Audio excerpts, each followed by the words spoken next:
মা বাবা আসতেছে। আমি রান্না করতে পারবো না। এমনিও তোমাকে নিয়ে ওরা বদনাম করে যে তুমি রান্না বান্না করতে পারো না। ওরা বদনাম করতেছে যেন আমি কেন ওদের জন্য রান্না করতে যাব। ওজন্যই তো ওজন্যই তো দেখায় দাও তুমি রান্না করতে যে পারো। আমি পারবো না। প্রমাণ করে দাও যে তুমি আমাকে রান্না করে খাওয়াও। প্রমাণ করে দাও যে তুমি বেয়াদব মেয়ে না। ওদেরকে বুঝাইয়া দাও। হাত জোর করে বলতেছি তুমি আমার মান সম্মান রাখো।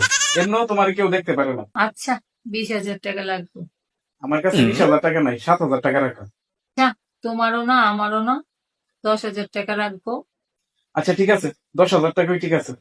তুমি আমার মায়ের সামনে আমাকে একটু সম্মান করে সুন্দরভাবে কথা বললো। হ্যাঁ, এটা অনেক কঠিন, এটা আমি পারবো না, এটার জন্য আমার এক্সট্রা 7,000 টাকা দিতে হবে। মনে আছে বিয়ের আগে তোমার যে আমরা দেখতে গেছিলাম সবাই, তখন কি সুন্দর অভিনয় করছো। ওই অভিনয়টাই করো, 3,000 টাকা নিও। 7-8 বছর আগে তুমি 3,000 টাকা দিছিলে, এই 3,000 টাকায় কি এখন কিছু পাওয়া যায়? একটা মেকআপ বক্সও আসবে না। তখন তো মাত্র 3,000 টাকা নিয়েছিলে, কত সুন্দর অভিনয় করছো, ওই অভিনয়টাই করো।